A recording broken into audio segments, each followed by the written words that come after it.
क्या करेंगे? भाजपा वाले तो आपस में ही परेशान हैं। टिकट हमारे एक भटनागर साहब हैं, उनको हो गया है, लाला बिरादरी को नहीं हुआ, वो लोग भी नाराज़ हैं, कई लोग मांग रहे थे। हमारे यहाँ अभी समाजवादी पार्टी के अभी मैं उम्मीदवार का नारा देख रहा था आपके पता नहीं किसके चैनल पे कि हमें रिश्वत मुक्त शाहबाद बनाना है। और सबसे ज़्यादा रिश्वत अगर शाहबाद में किसी ने दिलवाई है तो जो समाजवादी के उम्मीदवार हैं उन्होंने ही दिलवाई है। शाहबाद में हमने 300 दुकानें बनवाई नगर पालिका की, जो कीर्तिमान है। आज तक पूरे उत्तर प्रदेश में किसी भी नगर पंचायत में इतनी दुकानें नहीं हैं, किसी पालिका की इतनी इनकम अपनी नहीं है जितनी हमने इन 15 सालों में की। हम आ रहे हैं आपके शहर में, आपके बीच, आपकी आवाज बनने, क्योंकि रोहिलखंड समाचार लाया है आपकी आवाज बनने के लिए एक ऐसा कार्यक्रम कि आपका शहर, आपका वार्ड किसके तरह है, क्या सफाई व्यवस्था है, क्या पक्की नालियां हैं, क्या पक्की सड़कें हैं, क्या किया है आपके मेंबर ने काम, क्या नगर पालिका अध्यक्ष ने। हम दिखाएंगे अपने कैमरे में कैद हर वो तस्वीर जो आप तक पहुंचेगी। जी हाँ, इसीलिए रोहिलखंड समाचार लाया है कार्यक्रम आपका शहर, आपका वार्ड। इस बार किसके सिर सजेगा ताज। आज हमारे साथ हैं जो शाहबाद नगर पालिका जो है उसके चेयरमैन के दावेदार हैं, पप्पू खां के नाम से हम मशहूर हैं और करीब 3 बार यहाँ पर उन्होंने चेयरमैनी की है। ऐसे कुछ सवाल उनसे करेंगे कि ये जो कांटों भरा ताज है ये कैसे इनको मिल पाएगा, क्योंकि जानकारी है कि कई बार साइकिल चला ली, हाथी पे बैठ गए और अब उन्होंने झाड़ू पकड़ी है। ऐसे कुछ सवाल करेंगे। वही आपका बहुत बहुत स्वागत है। जी फरमाइए। किस प्लान के तहत उतर रहे हैं चुनाव में? नहीं, हमारा कोई प्लान नहीं है। हम जब 95 में पहली बार चुनाव लड़े थे तब हम समाजवादी पार्टी से संबंधित थे, तो साइकिल के निशान से चुनाव लड़े थे। उससे पहले से हम समाज सेवा के काम करते थे। छात्र आंदोलन में हम कई बार जेल गए, अलीगढ़ में हम पढ़ा करते थे। तो हमारे खून में था कि लोगों के लिए कुछ करना, और हमने किया। 95 से लेके हम करीब 2012 तक चेयरमैन रहे, 3 टर्म। शाहबाद में हमने 300 दुकानें बनवाई नगर पालिका की, जो कीर्तिमान है। आज तक पूरे उत्तर प्रदेश में किसी भी नगर पंचायत में इतनी दुकानें नहीं हैं, किसी पालिका की इतनी इनकम अपनी नहीं है जितनी हमने इन 15 सालों में की। तो आपने 3 बार नगर पालिका की चेयरमैनी करी, जी तो आपने कहा कि समाजवादी पार्टी से। जी। नहीं, समाजवादी से 3 बार नहीं की हमने। नहीं, जब समाजवादी एक बार किया ना आपने? समाजवादी से हम 95 में जब बने तो 97 में हमारा आजम खान साहब से कुछ मामला ऐसी हो गया, तब हमने समाजवादी पार्टी छोड़ दी, बहुजन समाज पार्टी ज्वाइन करी हमने। फिर हम 25 साल बहुजन समाज पार्टी में रहे, और अभी इसी चुनाव में हमने अब बहुजन को बाय बाय कह दिया। बाय बाय तो हमने बाकायदा तो खैर नहीं किया था, लेकिन हम करीब 1 साल से निष्क्रिय थे बहुजन समाज पार्टी की तरफ से। और अब चूँकि हमने ये हिसाब जोड़ा कि नगर पालिका हो चाहे कैसा भी क्षेत्र हो, हम केजरीवाल से काफ़ी प्रभावित थे और हमारे कार्यकर्ता काफ़ी प्रभावित थे कि जैसे कि वहाँ पे जो अस्पताल की व्यवस्था है, मरीज़ फ्री देखे जा रहे हैं, बिजली वहाँ फ्री मिल रही है, और वहाँ के स्कूलों का जो स्टैंडर्ड उन्होंने मेंटेन किया है, उसी उम्मीद के लोग के सहारे लोगों ने हमें फ़ोन किया। हमारे यहाँ के हज़ारों लोग दिल्ली में रहते हैं। उन्होंने कहा भाई साहब अगर इसमें का शासन अगर उत्तर प्रदेश में भी हो तो इससे बहुत लोगों को लाभ होगा। तो हमने ये सोचा कि ये पार्टी भले ही नहीं हो लेकिन इसके काम अच्छे हैं, तो इन लोगों की बातों से और पार्टी से प्रभावित होकर हमने झाड़ू का निशान लिया। झाड़ू का निशान ले लिया। तो इससे पहले आप बसपा से भी लड़े हैं? मैं बसपा से लड़ा 2001 में। 2001 के बाद फिर मैं निर्दलीय चुनाव लड़ा था, क्योंकि उस वक्त बसपा चुनाव में वही खासियत है दल बदलने की। दल नहीं बदला हमने। दल हमने पहले केवल आप एक बार साइकिल बदला। पे सवार हुए, फिर आपने कहा कि मैं हाथी पे आ गया, जी, फिर आप कह रहे हैं कि मैंने कोई और कुछ पकड़ लिया और पकड़ा आप नहीं। झाड़ू पकड़ ली। तीसरी बार बहुजन समाज पार्टी चुनाव नहीं लड़ी थी।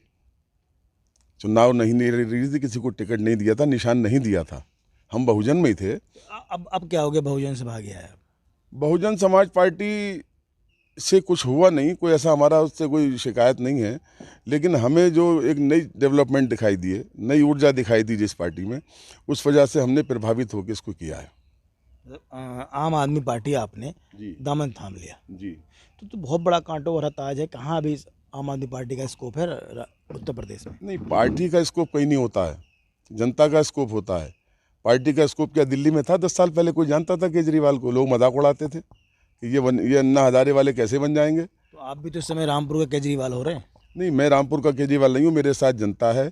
और आप ये देखिएगा, मुझे पूरे प्रदेश की तो मालूम नहीं, लेकिन शाहबाद की सीट कम से कम, ये मैं ज़्यादा आत्मविश्वास की बात नहीं कर रहा हूँ, लेकिन जनता यहाँ इतनी ज़्यादा मुझसे खुश है कि ये सीट केजरीवाल की झोली में जाने ही वाली है। तो ये ऑक्सीजन, आपको ऑक्सीजन कैसे मिलेगी? झाड़ू से? ऑक्सीजन तो ये मेरे आसपास बैठे हुए लोग हैं। और आपको मैं एक चीज़ और बता दूं, इस पार्टी में जाने की एक विशेष वजह, इसमें कोई जातिगत मामला नहीं है, इसमें कोई हिंदू मुसलमान का मामला नहीं है। मेरे साथ सारे समाज के लोग हैं। आप अगर थोड़ा देर पहले आते तो यहाँ कम से कम आपको 200 हिंदू भाई बैठे हुए दिखाई देते, इतने ही मुसलमान भाई दिखाई दिए होते, क्योंकि रोज़े का टाइम है, सब लोग जा चुके हैं। तो ये इस पार्टी में कोई ऐसा जातिवाद, धर्मवाद केजरीवाल की पार्टी में नहीं है, जो हमारा खुद का व्यवहार है। तो आप कह रहे हैं कि हिंदू वोट भी आपको मिलेगा, तो भाजपा वाले क्या करेंगे? भाजपा वाले तो आपस में ही परेशान हैं। टिकट हमारे एक भटनागर साहब है, उनको हो गया है, लाला बिरादरी को नहीं हुआ, वो लोग भी नाराज़ हैं, कई लोग मांग रहे थे।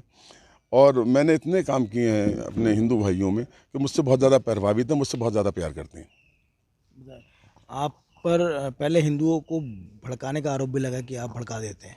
मेरे पर आरोप लगा था, केवल आरोप। क्या आरोप था वो बप्पू भाई? मेरे ऊपर आरोप यह है कि मैं आपको बता दूं कि मैं जनता की सेवा करता हूं। मैं गरीब आदमी के लिए थाने जाता हूं, उसके लिए मुझे चाहे थानेदार से लड़ाई लड़ना पड़े हक के लिए।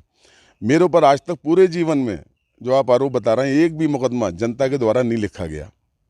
2-3 मुकदमे लिखे गए, वो प्रशासन के द्वारा लिखे गए। और प्रशासन के मुकदमों की क्या हकीकत होती है, मुझसे बेहतर आप जानते हैं। तो चलिए, वो तो चलता रहता है राजनीति में। जी। आप जो असंतुष्ट हैं, जी। जैसे आम आदमी पार्टी से आप आ गए, जी। कोई बात मांग भी रहा होगा, वो भी असंतुष्ट होगा, तो उसे कैसे मनाएंगे? नहीं, आम आदमी पार्टी से यहाँ कोई दूसरा मांग नहीं रहा था। आम आदमी पार्टी वाले हमारे पास आए भी नहीं थे। हमने खुद मीटिंग की और हम खुद जाके आम आदमी पार्टी के जो पदाधिकारी उनसे मिले कि हम आपके साथ आना चाहते हैं। हमसे बहुजन वालों ने भी कहा, हमसे कांग्रेस वालों ने भी कहा, हमसे कई लोगों ने कहा, चूँकि हम यहाँ काम करते हैं और हम सक्रिय हैं और लोगों को ये मालूम है कि इस बार हम चेयरमैन बनने वाले हैं, तो सब चाहते थे हम उनकी तरफ से लड़ें। तो जैसे काफ़ी लंबे समय बाद आपको, जैसे आपकी बात मान लें बकौल आपके कि चेयरमैनी आपको मिल जाएगी, तो क्या काम करेंगे आप? नहीं, देखिए, चेयरमैनी मेरी जाती ही नहीं, चूँकि मेरा आजम खान साहब से विवाद हो गया और मैं 3 बार लगातार चेयरमैन बना। चौथी बार मैं बनने वाला था, उन्होंने सर्वे कराया, उनके पप्पू जीत रहा है, तो उन्होंने मेरी सीट अनधिकृत रूप से रिजर्व करा दी। मैं चुनाव लड़ नहीं पाया, अगर आपको याद हो, आप पत्रकार हैं। जब सीट रिजर्व हो गई तो फिर तो कहाँ कुश्ती लड़ेंगे, बगैर कुश्ती लड़े हार गए, चुनाव ही नहीं लड़ पाए। उस वजह से ये गैप हुआ, वरना ये समाजवादी वाले 2 बार नहीं बनते। तो इस बार जो अखाड़ा बना है उस कुश्ती में जीत जाएंगे? बिल्कुल जीतेंगे। इस बार ईमानदार प्रत्याशी जीतेगा। लोग परेशान हैं दलाली से। हमारे यहाँ अभी समाजवादी पार्टी के, अभी मैं उम्मीदवार का नारा देख रहा था आपके पता नहीं किसके चैनल पे, कि हमें रिश्वत मुक्त शाहबाद बनाना है। और सबसे ज़्यादा रिश्वत अगर शाहबाद में किसी ने दिलवाई है तो जो समाजवादी के उम्मीदवार हैं उन्होंने ही दिलवाई है। सरकार भाजपा की और काम कर रहे हैं सपा के लोग? नहीं, काम तो पैसा कर रहा है। पैसा भाजपा वाले दे, सपा वाले दे, एक आम आदमी दे दे, एक रिक्शा वाला दे दे। पैसा किसे बुरे लगता है? पैसे के लिए पार्टी नहीं देखी जाती है। हम किसी बंदे की सिफारिश में जाएंगे, हमने आज तक न पुलिस को पैसा दिया, ना हमने आज तक पैसा लिया। हमने ईमानदारी की राजनीति की है। लेकिन जो लोग खुद दलाल हैं वो कह रहे हैं दलाल मुक्त शाहबाद बनाएंगे, ये बड़ी अजीब सी बात लगती है। कौन दे रहे हैं ये नारा? नहीं, समाजवादी पार्टी की तरफ के कुछ लोगों से मैंने अभी उनकी बाइट देखी तो उसमें मैंने सुना ये थे पप्पू खां, जो कह रहे हैं कि शाहबाद में जो काम उनके समय में किया गया है शायद ही किसी इतिहास में शाहबाद के हुआ हो। बहरहाल देखना होगा कि अब जो चुनाव होगा वो किस और पल्ला किसका और कहाँ भारी होगा। नमस्कार, मैं हूं रवि सक्सेना। अगर आपको मेरी ये वीडियो अच्छी लगी हो तो आप सब्सक्राइब और लाइक जरूर कीजिएगा। और हाँ, हमें सब्सक्राइब और फॉलो करना ना भूलें ताकि आपसे कोई नया अपडेट छूट ना पाए। जी हाँ, आप ध्यान रखें, हमारे साथ जुड़े रहिएगा रुहेलखंड समाचार पर और ये बेल आइकन को जरूर दबाते रखिए।